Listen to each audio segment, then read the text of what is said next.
Shalom Bapak Ibu Saudara-saudara sekalian. Kita berjumpa kembali hari ini, hari Senin, tanggal 18 Mei 2026 di dalam renungan harian intim dengan Allah. Sebelum kita memulai, mari kita mulai dengan doa. Kami bersyukur Tuhan untuk pimpinan Tuhan bagi kami, dan kami bersyukur untuk hari ini, hari yang baru, hari yang Kau berikan bagi kami. Tuhan, bawa kami untuk lebih mengenal Engkau. Bawa kami untuk lebih lagi mengasihi Engkau. Bawa kami untuk mengerti akan firman Tuhan. Biarlah Roh Kudus mengurapi kami dan memimpin kami ke dalam pengertian dan pembacaan firman Tuhan. Di dalam nama Yesus. Amin. Judul renungan kita hari ini adalah hukum kasih, yang diambil dari Yakobus pasal 2 ayat 8 sampai 17 dengan fokus di dalam Yakobus 2 ayat yang ke-8.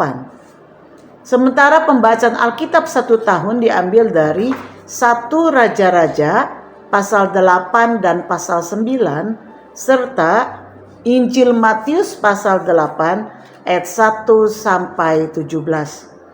Saya akan membacakan Yakobus pasal 2 ayat 8 sampai 17. Akan tetapi, jikalau kamu menjalankan hukum utama yang tertulis dalam kitab suci, kasihilah sesamamu manusia seperti dirimu sendiri, kamu berbuat baik. Tetapi jikalau kamu memandang muka, kamu berbuat dosa. Dan oleh hukum itu menjadi nyata bahwa kamu melakukan pelanggaran. Sebab barang siapa menuruti seluruh hukum hukum itu, tetapi mengabaikan satu bagian daripadanya, ia bersalah kepada seluruhnya. Sebab ia yang mengatakan jangan berzina, ia mengatakan juga jangan membunuh.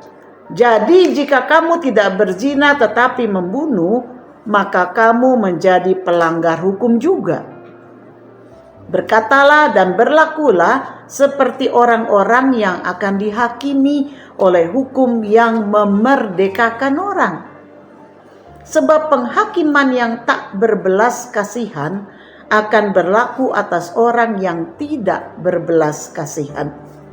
Tetapi belas kasihan akan menang atas penghakiman.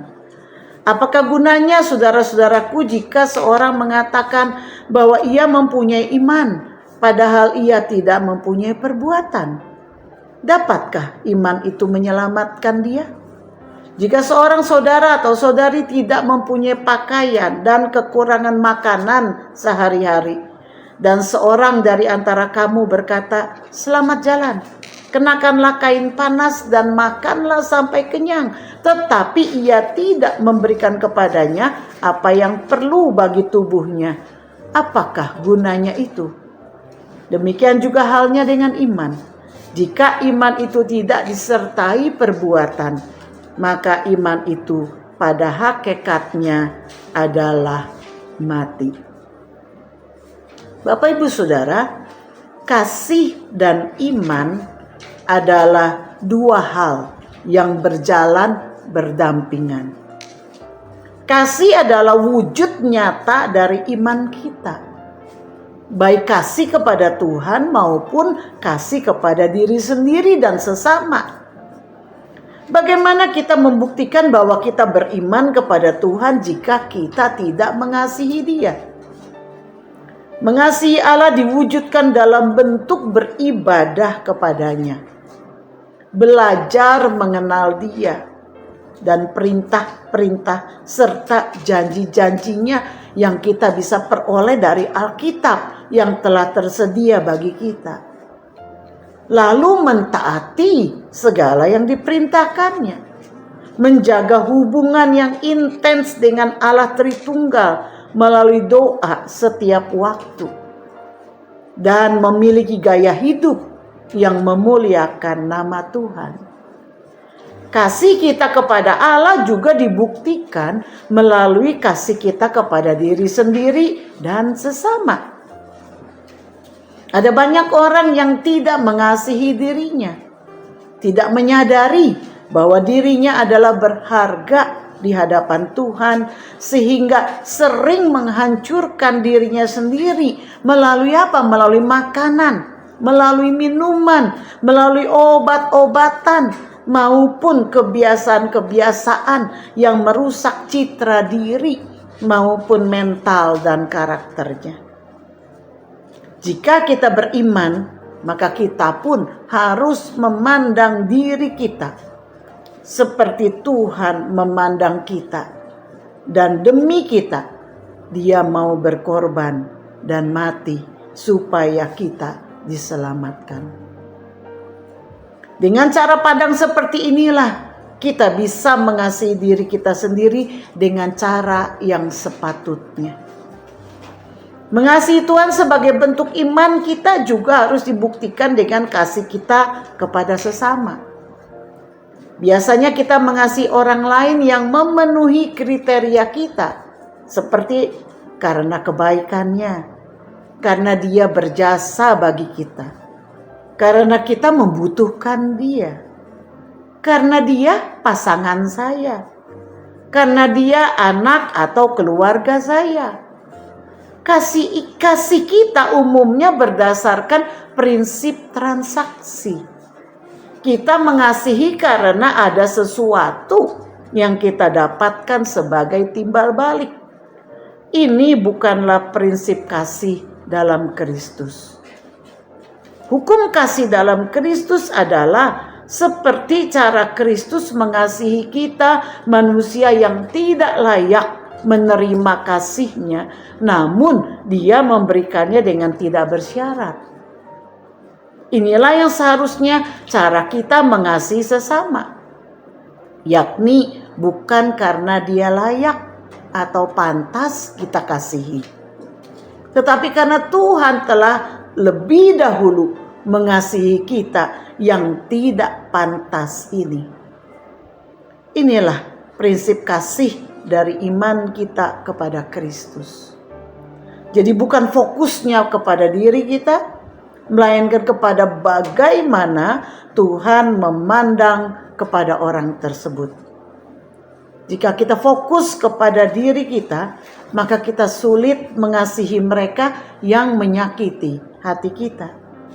Tapi jika kita memiliki hati Tuhan, maka kita bisa mengasihi mereka meski telah menyakiti hati kita, dengan memandang bahwa mereka adalah manusia yang memerlukan kasih Allah. Sebab itu, kita hanya bisa mengasihi mereka jika kita telah penuh dengan kasih Allah. Apa perenungan kita hari ini, saudara? Perintah Allah dirangkum dengan 2 perintah kasih. Yang pertama adalah kasihilah Tuhan Allahmu dan kasihilah sesamamu manusia seperti dirimu sendiri. Markus 12 ayat 30 sampai 31. Tidak dipakai kata lainnya. Tidak dipakai kata hormatilah atau taatilah atau kata-kata lain lagi. Melainkan dipakai kata kasih. Kasih, karena kasih memiliki makna menyeluruh. Apapun dilakukan karena kasih. Kasih berarti berkorban. Kasih berarti melayani. Kasih berarti mentaati. Kasih berarti menghormati. Kasih berarti membela, tidak akan menyakiti. Kasih berarti setia, memberi, dan sebagainya. Jangan menunggu sampai merasa cukup baik untuk mengasihi. Kasihilah dengan memandang kepada salib Kristus yang menjadi sumber dan motivasi bagi kita untuk mengasihi. Mari kita berdoa. Tiada kata yang bisa kami pakai, Tuhan, untuk menggambarkan kasih Allah yang begitu besar, yang sudah diberikan, ditunjukkan bagi kami. Orang yang tidak pantas menerima kasih Tuhan. Tetapi Engkau sudah menunjukkan kasih-Mu, Engkau sudah mati bagi kami. Engkau tidak menunggu sampai kami menjadi lebih baik. Karena kami tidak mungkin bisa menjadi lebih baik tanpa Kristus. Tapi Engkau sudah berkorban bagi kami ketika kami masih berdosa. Dan Tuhan, biarlah melalui kasih-Mu itu memenuhi hati kami. Sehingga dengan kasih yang melimpah itu, kami pun bisa mengasihi diri kami sendiri, mengasihi orang lain. Sehingga kami tidak berbuat yang tidak bertanggung jawab, baik bagi diri kami sendiri maupun juga bagi orang lain. Tuhan menolong kami, membukakan pemahaman kami lebih dalam lagi, sehingga kami boleh mengerti dan mentaati hukum kasih ini. Di dalam nama Yesus kami berdoa dan bersyukur. Amin. Kiranya Tuhan memberkati kita semua. Shalom.